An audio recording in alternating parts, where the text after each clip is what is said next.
It is now my pleasure to introduce award-winning author Helen Mcdonald. A naturalist by trade, she came to international prominence for H is for Hawk, her beautiful, riveting tale of adopting and raising a goshawk, and which won the 2014 Samuel Johnson Prize for Nonfiction. She had a self-described obsession with hawks as a child and had formerly been a professional falconer. But during this experience, in the wake of her father's death, she describes at times actually becoming more hawk, less human. But with a book that landed on more than 25 best books of the year lists, she may find readers arguing that her stunning story touched so many precisely because of its humanity. In her collection, Shaler's Fish, she celebrates the natural world and its inward effects on our consciousness through a joyous book of verse. Publishers Weekly praises devoted readers of H is for Hawk will find Macdonald's gift for stunning language, patient curiosity, and expansive wisdom on full display in her poems. We are so pleased to have her here with us this evening. Ladies and gentlemen, please join me in welcoming Helen Mcdonald to the Free Library. So some of you may have read this book. This picture's become kind of iconic. One of the things I love about this is wherever this book has been published in whichever language, they've used the same cover, except in Italy, where they've replaced it with a picture of a buxom young lady with a hawk, which I thought was hilarious. It really amused me. It's great. So what I'm going to do is talk through the book and give little readings. I'm not going to talk so much about one big strand of the book, which is the life of T.H. White, the writer who many of you may have come across through his extraordinary retellings of the Arthurian legend, the Once and Future King and the Sword in the Stone, part of that trilogy, quadrilogy. He was a very interesting and very sad man, brought up in British India, sent to prep school where he was beaten pretty much every day, had really violent childhood with very unpleasant and unhappy parents, and it broke him, and he ran away to train a goshawk when he was trying to be a school teacher. He couldn't cope with trying to be normal anymore. He was gay too, not a brilliant thing to be if you were born in 1906, and he made a terrible job of this, trying to train this hawk, and he wrote this book called The Goshawk about it, and I weave the story of that book in with mine. Not, as I hasten to add, to say, I can train hawks and he can't, but to talk about how both of us made the same mistake, which was we saw these birds as mirrors of ourselves, mirrors of our own needs. And that's a big mistake we all make all the time unconsciously when we look at the natural world. So it's kind of about that. So I guess the book starts really in 2007, actually 2 days ago in 2007, on the 20th, I got this phone call from my mum, and she just said, I had a phone call from St. Thomas's Hospital, and I knew instantly that my father had died, and my legs buckled, so I fell to the ground. I never realized why people said, sit down if you've got bad news. And it was horrible. We didn't even know he was ill. He had a massive heart attack. And the world fell apart, really. And the weird things started to happen. The world became very strange. And then this really strange thing happened. I started dreaming of goshawks every single night. And one in particular, I used to work at a falconry centre in England, and we had a wild one brought in once that had hit a tree while she was hunting. They go quite berserk when they're hunting. They kind of lock on, and if there's a tree or a fence in the way, they tend to just get sort of sieved out by it. And this one got knocked out. This nice lady picked it up, put it in a box, brought it to us, because she was terrified of it. So we had a look at this bird, and I'll just read this little bit from the book about what that was like. We congregated in a darkened room with the box on the table, and the boss reached her gloved left hand inside. A short scuffle, and then out into the gloom, her grey crest raised and her barred chest feathers puffed up into a meringue of aggression and fear, came a huge old female goshawk. Old because her feet were gnarled and dusty, her eyes a deep fiery orange, and she was beautiful. Beautiful like a granite cliff or a thundercloud. She completely filled the room. She had a massive back of sun-bleached grey feathers, was as muscled as a pit bull, and intimidating as hell, even to staff who spent their days tending eagles, so wild and spooky and reptilian. So we checked over to make sure she had no broken bones, and we checked her eyes by putting a finger in front of each eye in turn, and she went snap, snap. One of the things that will happen in this talk is when I'm talking about hawks, I quite often do the movements. It's really embarrassing and unconscious, so I'll start flapping my arms later and you can just laugh at me. But then she locked her eyes right on mine down her curved black beak, black pupils fixed, and it right then occurred to me that this goshawk was bigger than me and more important, and much, much older, a dinosaur pulled from the forest of Dean. There was a distinct prehistoric scent to her feathers. It caught in my nose, peppery and rusty as storm rain. Nothing was wrong with her at all. We took her outside and let her go, and she opened her wings and in a second was gone. She disappeared over a hedge, slantwise into nothing. It was as if she'd found a rent in the damp Gloucestershire air and slipped through it. That was the moment I kept replaying over and over.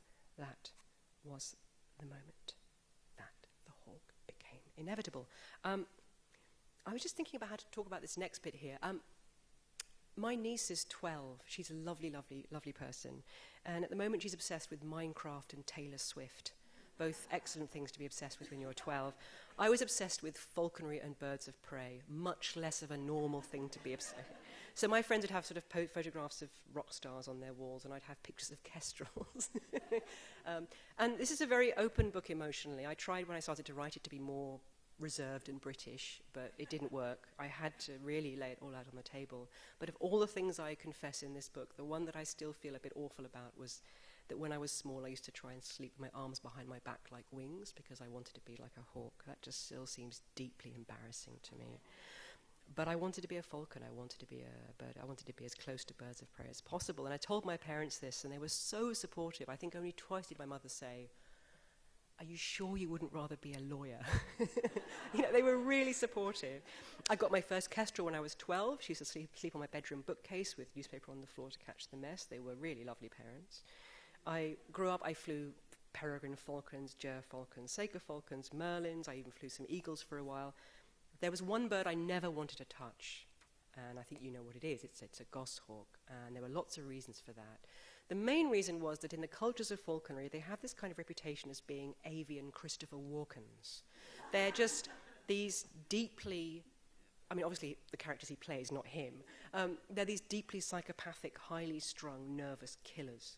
And I just didn't really want to know about that. And also they tended to be quite macho birds. Guys would fly them. They'd consider them to be something like feathered shotguns. They'd come back with bags full of rabbits for the family to eat, much to the consternation of their wives normally.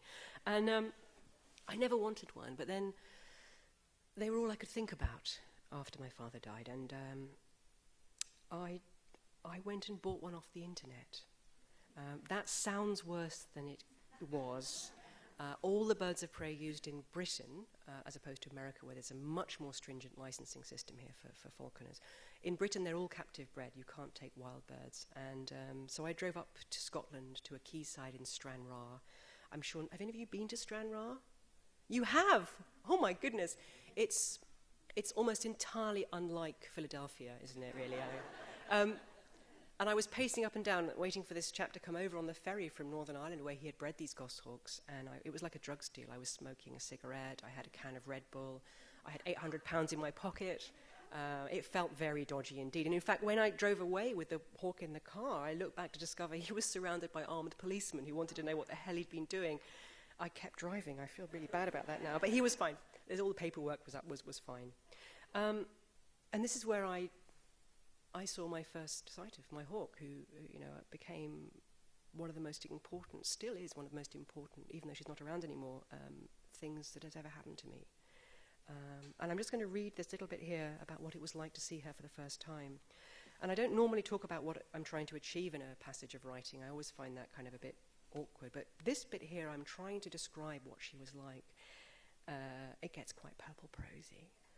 And I fail over and over and over again. And by the end of it, I'm trying to mimic what happens in the book in its entirety, which is that it starts off being me looking at the world through my eyes, and by the end, I'm looking at the world through hers. So I'll just read this bit.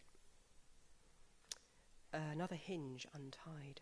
Concentration, infinite caution, daylight irrigating the box. Scratching talons, another thump, and another thump. The air turned syrupy and slow, flecked with dust, the last few seconds before a battle, and with the last bow pulled free, he reached inside, and amidst a whirring, chaotic clatter of wings and feet and talons, and a high-pitched twittering, and it's all happening at once, the man pulls an enormous hawk out of the box, and in a strange coincidence of world and deed, a great flood of sunlight drenches us, and everything is brilliance and fury.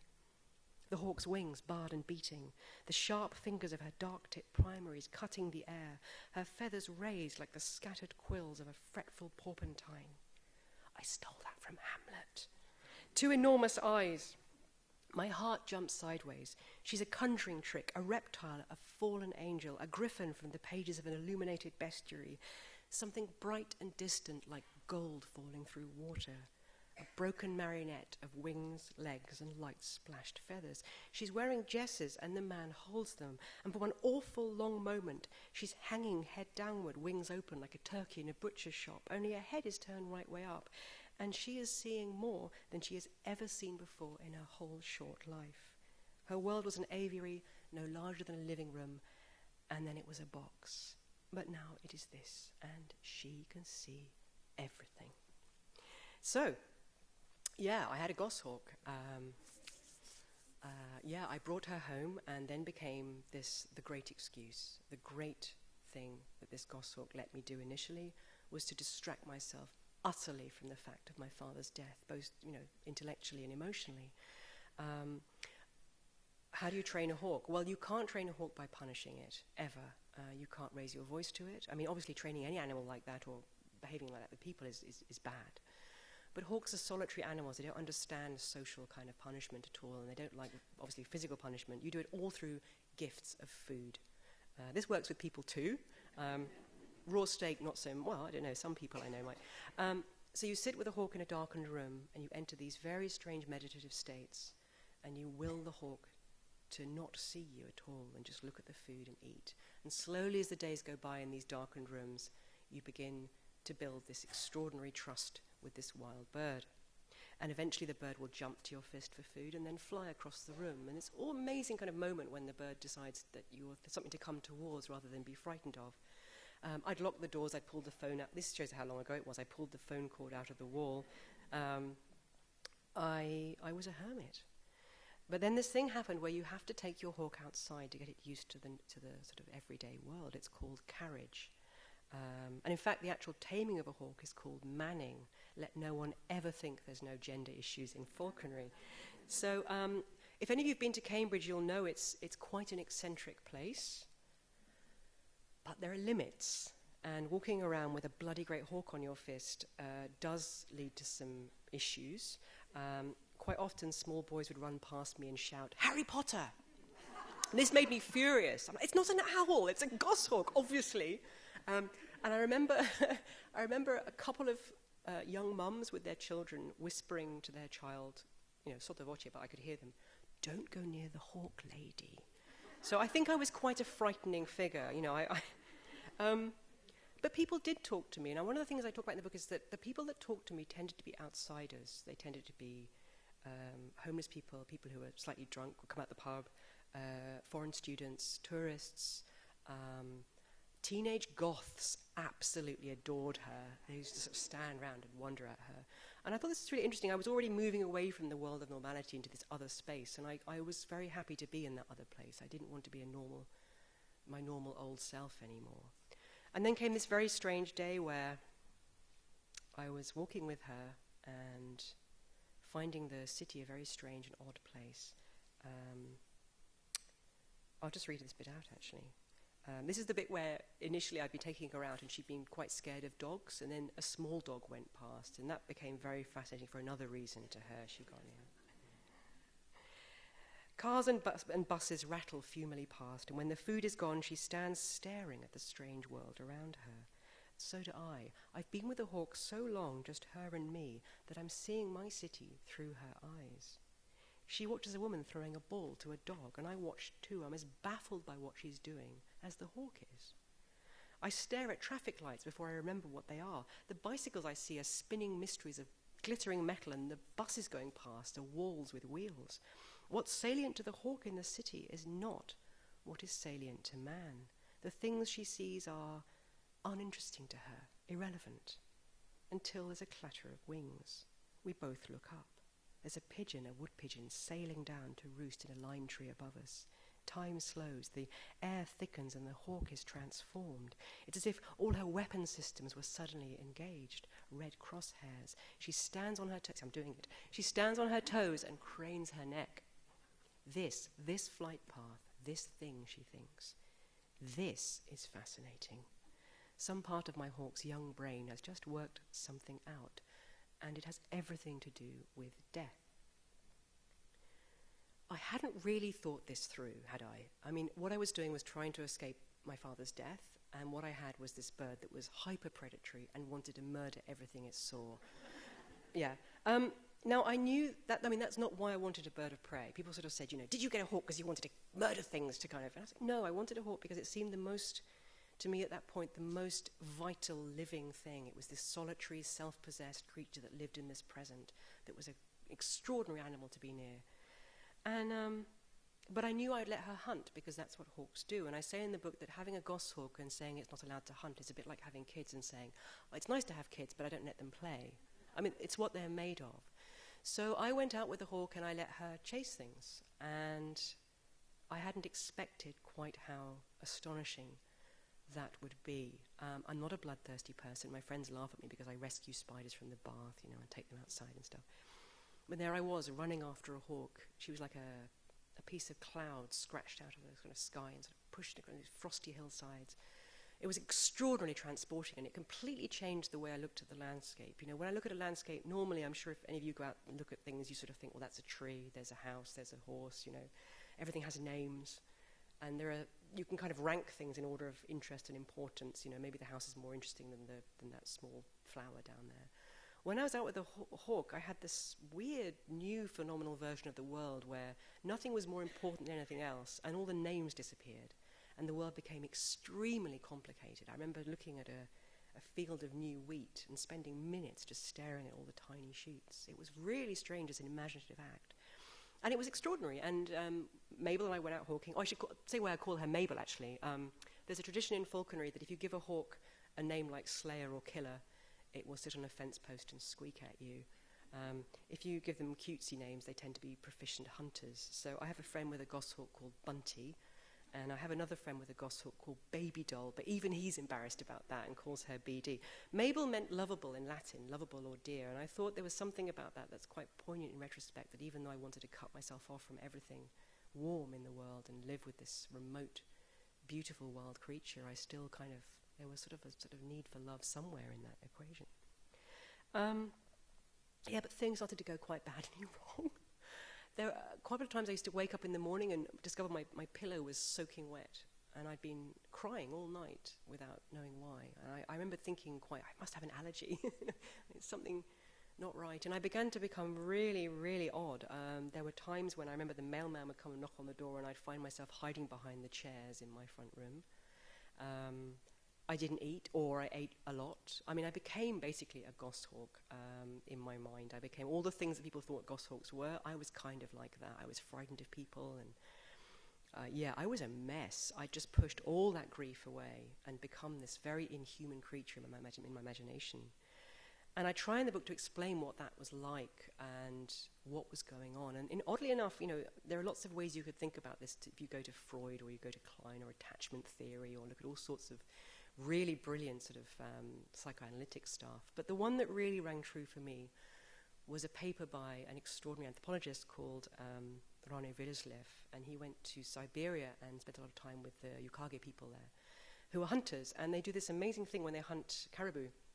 They dress up in caribou skins, and they do more. They take into themselves some part of the caribou's soul as they do so. It's a willed assumption of caribou-ness. And then they will go out, and the caribou will see them, and they will see that they are family, and the caribou will come towards them. This doesn't end well for those caribou, obviously, but it's a really interesting, because the Yukage was saying that you mustn't do it too much. If you do it too much, you imperil who you are, you imperil your human soul. And there's an amazing story about one hunter tracking a huge herd of these things for a long time, thinking about nothing but them, and then finding himself in a village full of people he didn't know who gave him lichen to eat. It's a bit of a giveaway, I think. And then he started to forget things. He remembered he had a wife, but he couldn't remember her name. It's really, really heartbreaking. And then he realized that they weren't people, they were caribou. And he ran home terrified. He nearly lost who he was. And it was kind of like that. You know, I basically had imagined myself into the mind of this hawk as a way of not being a grieving person anymore. And it wasn't until I went to my father's memorial service and sat in front of, well, people like you only wearing black, and it was a church rather than, anyway, they were that I realized I'd made this terrible mistake. And the mistake was a very simple one. You know, when we grow up, we're taught this lesson by all the stories and books we read that when you're broken, the thing that can heal you is nature. You can go out into the world and this is green space full of infinite solace and renewal.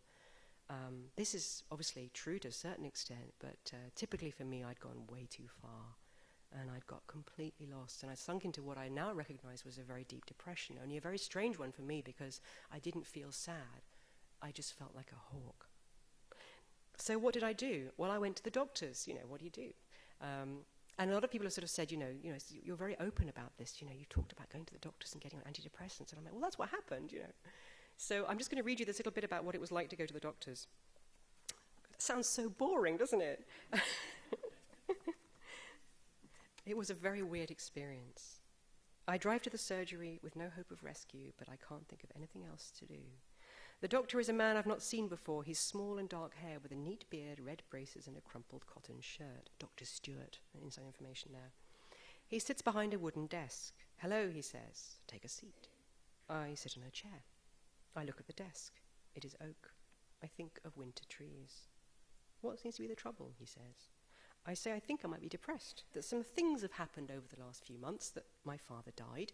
I'm sorry, he says. And then I tell him I've got no job anymore and no money coming in and no house either. It doesn't sound convincing. Notice I didn't mention the hawk at all. Yeah, I had a woman in an audience once who sort of stood up and said, I'm a psychoanalyst. Why didn't you mention the hawk? I didn't think about that. I think at that point I just assumed we were the same thing. I didn't need to really call her to attention. And then I start telling him more and more and more, and then I start watching his eyebrows, and sometimes they're very, very, very, very, very, very frowning, but mostly they're really high on his face. I get this multiple choice questionnaire about mood. This is actually quite funny in retrospect. One of the questions was, do you feel that you take less care of your personal appearance than formerly? And I remember sitting there and looking at myself. I hadn't washed my hair for a month. I was covered in mud. There was rabbit blood on my trousers. I was like, there were holes, like thorn holes in my sweaters. And I remember thinking, I don't know. Do I? Have I? And again, you know, that very much part of what depression does to you, mental health issues do to you. So I started to take, the antidepressants. I made a real effort to see my friends, and I began to crawl back into the world that I'd left behind. And thank goodness for that. My friends mostly forgave me. Well, they all forgave me eventually for abandoning them. And my family, too, bless them. But the world has changed. I mean, the hawk taught me an awful lot. The hawk taught me big lessons. I mean, this is not a book that is like, I was really sad and then I got a cat and then everything was fine. It's not like that. This bird took me on a trip to pretty much the underworld and back, on her wings. And when I came back from that, what became really apparent to me was that the great joy of that relationship between the hawk and a person, between me and Mabel, wasn't just that we'd sit and watch TV at night, Mike Goshawk's watched more programs about antiques auctions and moving house than any goshawk in the history of the world. It wasn't just that we would play. I'd scrunched up paper balls and throw them to her and she'd catch them in a beak and throw them back. It wasn't just that she was this wild thing that would take me into these incredible open wild spaces in my mind and in reality. It was that she wasn't me. I saw her as a mirror of my own grief and I used her in that way, and that was a mistake. And the great thing was that Mabel was nothing like me. She's a bird, right? And yet we shared this life. Every time she flew free, she could fly away and she chose to come back. And we were buddies as much as a bird and a person can be. And it taught me really, I guess, to not only understand that life is short and we're not here very long. It's kind of trite but true. I didn't really think about it until then.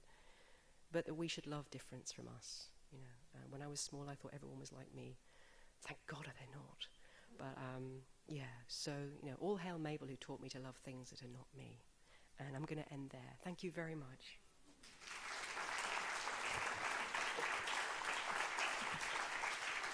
I had a 5-year-old boy once in the audience. I don't quite know what he was doing there. Who stood up on a chair to ask his question. And he said, "What was the biggest thing Mabel ever murdered?" It's quite disconcerting. And I said, "A big rabbit." And he was so disappointed with me. He thought I would say like a horse or something. And he actually ostentatiously ignored me outside because he was so... Sorry. I really enjoyed your book. I've learned much more about birds than I ever knew. Thank you. I've never been obsessed with falcons. But what happened to Mabel? Yeah, good question. So I flew Mabel in a much less intense and much more cheerful manner for many more years. And at the end of the book, if you read it, you'll know that I put her into an aviary so she can stuff her face with delicious food and grow a lovely set of new feathers. And I have a rest. And then all the books say that when you put a goshawk into an aviary and leave it alone, because they love being on their own, they're not really bothered being on their own, it will forget you completely. And then you'll have to start again from scratch when you pick her up in the autumn. And at the end of the book, one of the great sort of moments of understanding and sort of realization and revelation was that was okay, that she wouldn't remember me, and that things go. Of course, when I went back to pick her up, she was like, "Hi, Helen." How are you? She completely remembered me. I got back and she was playing with bits of paper, and I was just like, "Oh, the books were wrong." She was frightened of other people, though I had to start that again. So I flew her, for a few more years, and then something happened. I basically ran out of money, and I had to go back and live with my mother for a while. Bless her for letting me do that. My mother lives in the middle of some of the most expensive sporting country in Britain, and for some reason I wasn't really able to get any land to fly her on because people wanted to shoot the pheasants, not have someone poach them with a goshawk. So I lent her to a very good falconer friend of mine up near Liverpool who flew her for a year. And I wanted to get her, obviously, back as soon as possible. But just before I could do that, she died very suddenly of a fungal infection called aspergillosis, which kills a lot of wild hawks. It kills very quickly. It's almost untreatable. And I wept buckets. I still miss her to bits. And I have a vase full of her molted feathers on my desk, which I bury my nose in sometimes and sort of remember what she smelled like. That sounds a bit weird, but I miss her. She was an extraordinary, extraordinary bird. How old was she when she died? She was only 6, and in the wild, I have falconer friends who are flying 20-year-old goshawks, But again, I guess, sometimes that's what happens. I was still very sad that she's not here. How did you grieve differently about her death than your father's? Oh, good question. Well, she was a bird. I mean, not to be blunt about it, but, she was a bird, and she wasn't my dad. That's obviously trite. But I guess she taught me those lessons, when she was hunting, and it was an incredibly difficult experience to watch. When she grabbed rabbits or pheasants, in the wild, when they immobilize an animal, they just start eating. They don't, there's no reason for them to kind of, cleanly dispatch their prey. So I had to run in and kill these things so they wouldn't suffer. And that slow dawning realization that everything in the world is desperate to live, but the borders between life and death are incredibly narrow. And I guess I just sort of reconciled to the fact that, it happens. And I'd never thought about death before. I mean, we don't think about it. It happens behind walls now. We don't see it anymore. And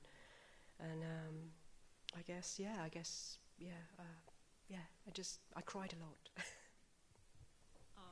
I just think it was one of the most beautiful books I've ever read. Oh, wow. Thank you.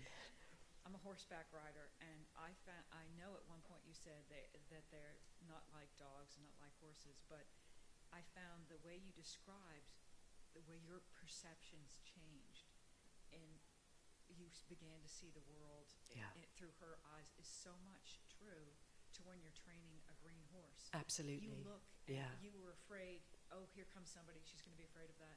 And it just, I think, I wanted to ask you how much you felt she healed you, in addition, how much she Yeah, there's really, really interesting points. You see, I told you the questions are always brilliant. Two things. So the first thing is this notion of empathy in animal training. Anyone here who has any experience training animals knows that you have to try to see through their eyes. But it's much more than that. Eventually, you sort of viscerally become them, and you can respond. You know how they're going to feel. This is a really old thing that we can do, and it's very powerful. But because I was so broken and didn't want to be me anymore, it was an extraordinary trap. I mean, it just drew me in. I just wanted to be more like the bird than me. But it was lovely to hear that you said it was like horses as well. In D.C. last night, I had a lovely man come over in the signing and say that my book was about international diplomacy, which made me so happy. I was like, really? He went, absolutely.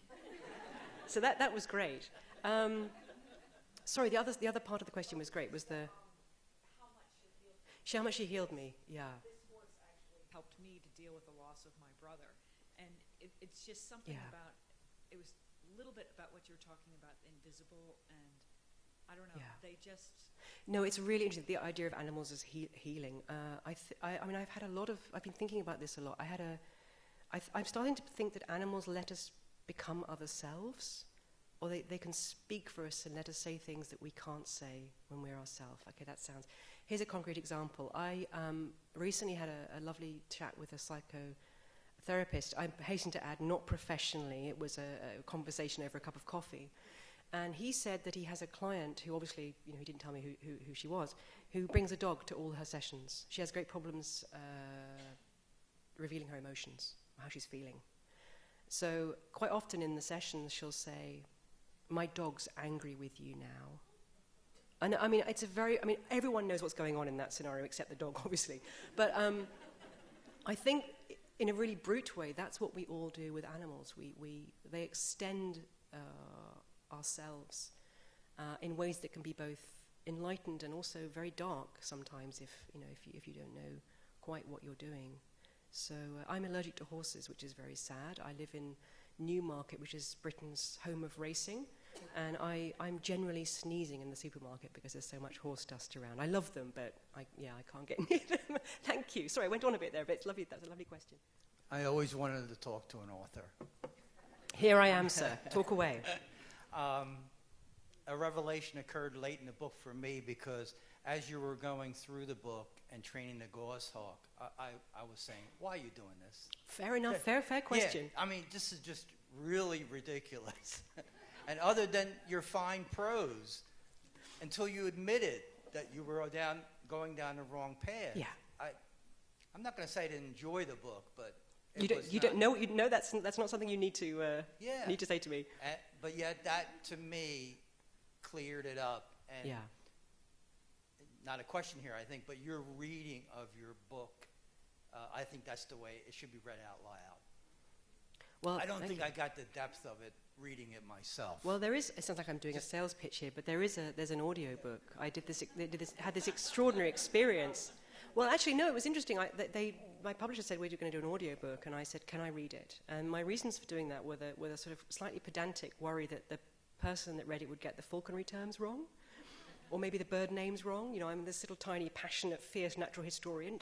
That's not how that Latin name is pronounced. I hadn't really thought it through, really. Again, I went there and I spent in this tiny studio in this wonderful little... It was great. They're called ISIS Publishing. And the woman was like, we don't have any connection with them. That was an incredibly bad taste thing to say today. I'm deeply sorry. It's horrendous news from Brussels. But talking... for 7 hours a day doesn't do good things for your throat. So I was having to drink raw honey, and I began to sound a bit like Lauren Bacall on 60 a day, and discovered how many common words I've routinely mispronounced all my life. That was quite sort of humiliating. And what was lovely about that experience was that outside, it was actually near a wholesale butcher's supermarket, and it was Christmas, so they had this man dressed as a snowman outside playing carols on a trumpet. And as the day went on, my voice would start to go, and he couldn't hold the tune. So we had this kind of bond going, me and the trumpeter, as the days went on. It was an amazing experience. So it is out there, and it's about it's 1,000 hours of me just going on and on just like that. So, thank you.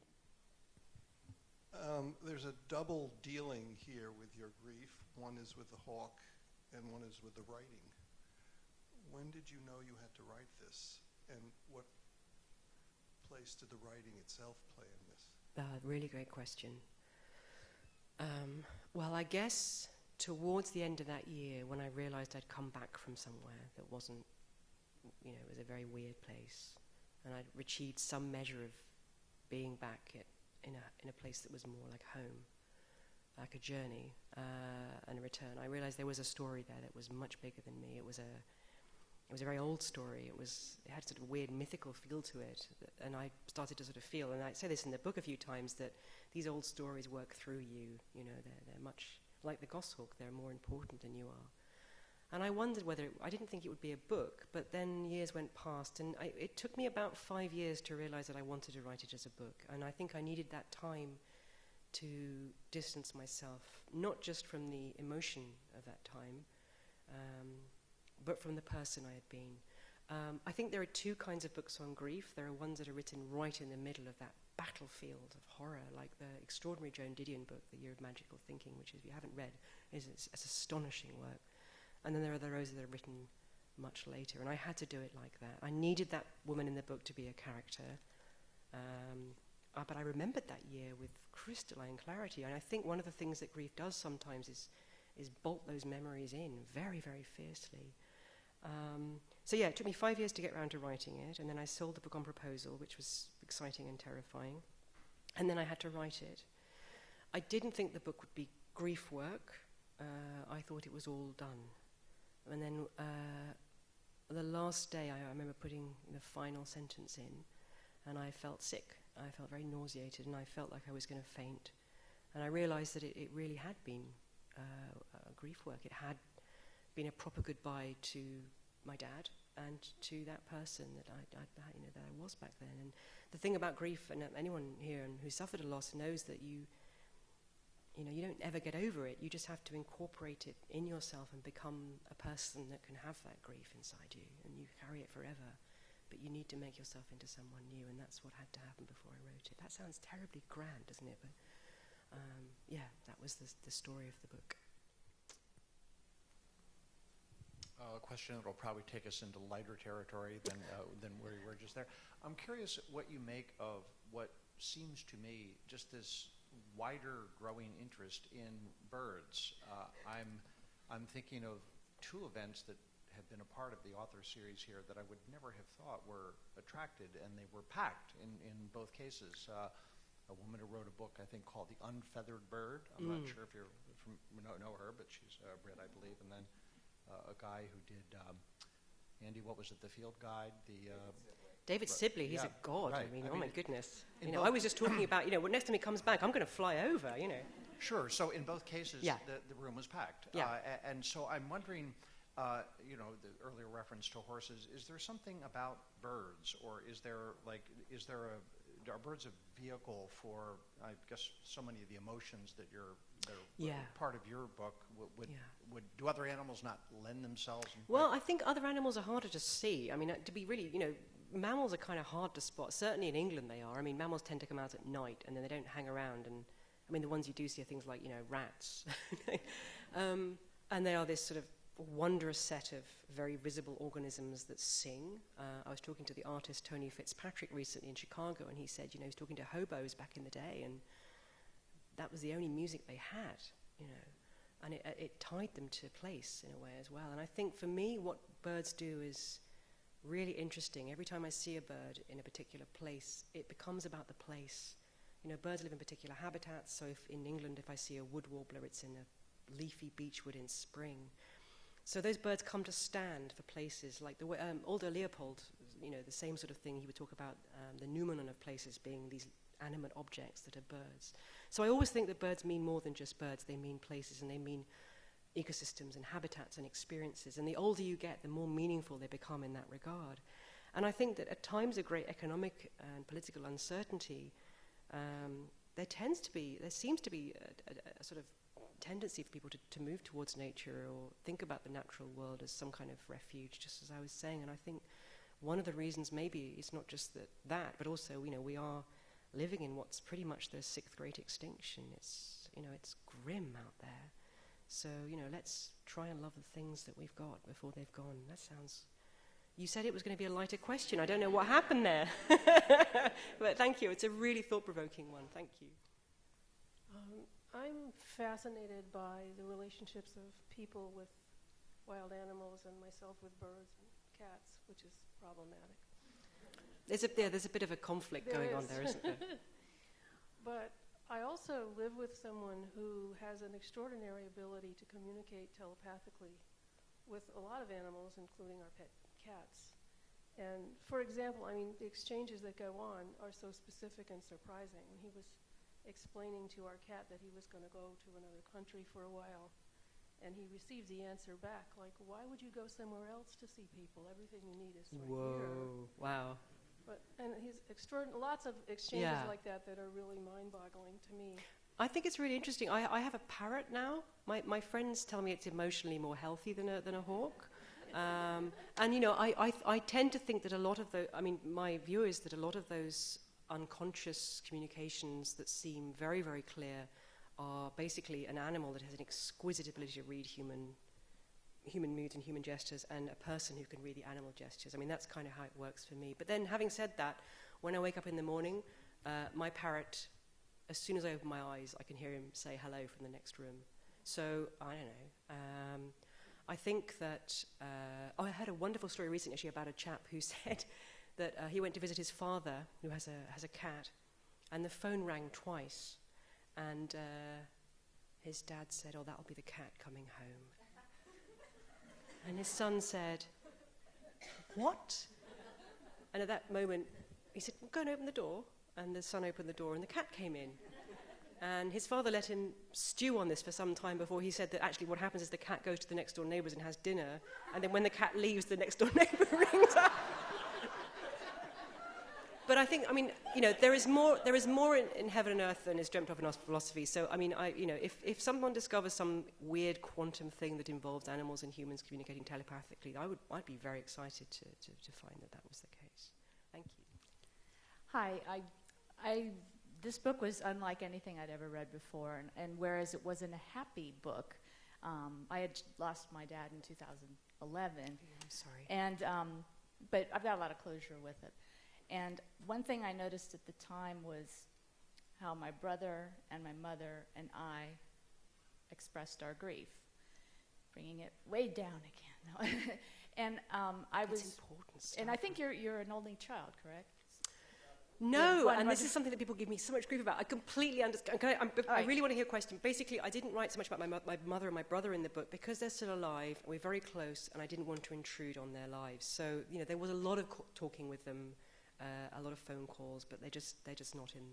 Right. So I have a brother and my mom too that Daddy left behind. And were you cognizant of the time at the time, or were you just sort of in your space, understanding how they were reacting to this sudden loss? Yeah. Because what this book really, really speaks to me is the individuality of grief. Yeah. It's a process that's very, very individual as a snowflake.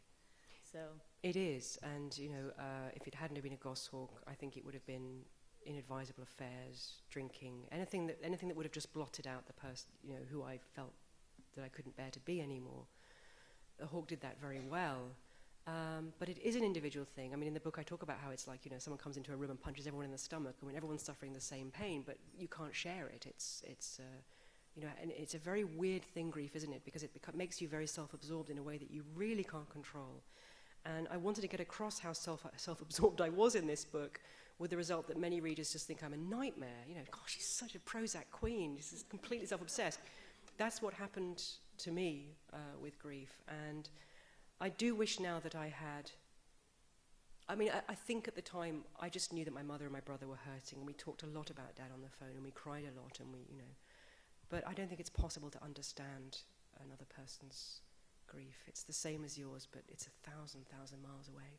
And that's one of the great agonies of it, is that you can't share it like that. I'm very sorry for your loss. Just a couple of kind of associations. One is to, when we lose someone, such as a parent, sometimes one way of coping with that is to create some new life and have a child. just one thought. The other is has to do with empathy and the comments that people have been making about your ability to get inside the head of Mabel. And I guess it makes me think of a mother who is inside the head of her child and that kind of empathy. But it also makes me think of the hunter who gets into the head of the prey. And I think you were alluding to that with the anthropology description with the caribou. So anyway, I'm just kind of... No, absolutely. Those mirror neurons are useful for all sorts of things, including babies and hunting. So and I like that you mentioned the hunting, because I think many people, there's been a sort of discussion as to, that there's a sort of a gendered aspect to this book. And one of the things that's been very interesting to me is I've had many, many letters from women who said, I read your book, it reminded me so much of being in a house with a new baby. You're in this house with something that doesn't speak, it's infinitely precious, you're terrified all the time you're doing something very wrong, you're going to break it. And I hadn't expected that isolation to be one that chimed with the isolation of having a new child. So again, it was a pattern. I mean, I didn't have a partner, I wasn't going to have a baby. I mean, that would have been a bit foolhardy of me, I think. Also, babies can't catch dinner for you when they're 12 weeks old. I'm being flippant, but I mean, I think there are ways in which we encounter the world that are constrained by all sorts of things, and I'm still I'm kind of thrilled by that comparison. Yeah, I didn't think of Mabel as a baby, but I guess in some ways she was. Yeah. So my question's definitely more of the lighter side. You just wait, though. You don't know what I'm going to say in return. You mentioned earlier in your book that when you were little, you always wanted to be a hawk. So I wanted you to go a little more in detail, like what kind of hawk you wanted to be, and if today, what kind of hawk would you be now? Is that a different one? Talk a little about personality traits, perhaps. This is a great question. I've never been asked this question. Okay, so back then I wanted to be a peregrine falcon because they were the best. All the books said so. They were the fastest. They were the most aristocratic. I talk about sort of imperial kind of loading of falconry. There's an amazing book I read once which was a falconry book explaining that you could fly these birds from Spain and from Portugal and from Greece, these other species. But they were kind of lackadaisical playboys. They didn't take anything seriously. And what you really wanted if you were a falconer was a good peregrine because they were hardworking and English. And I was like, right, that must be true. It's absolutely horrendous. But they are really cool. And I know that there are a lot of urban peregrines in America now, and they're amazing birds to watch. So I wanted to be a peregrine. What would I like to be now? Oddly enough, I think a gerfalcon. They're very, very brainy, huge falcons that live in the Arctic. I mean, they're just basically like things made of duvets crossed with an eagle. And they're super, super brainy and super playful, and they do things like sort of, lie on their backs in the snow and kind of, and much more. This is a bit like that Simpsons quiz, isn't it? Which Simpsons character are you? It tells you who you are. So yeah, I think a gerfalcon now. Yeah, they're pretty awesome. I'm pretty sure H is for Helen. Please join me in thanking Helen Mcdonald. Thank you very much. I've had a lovely, lovely time. Thank you.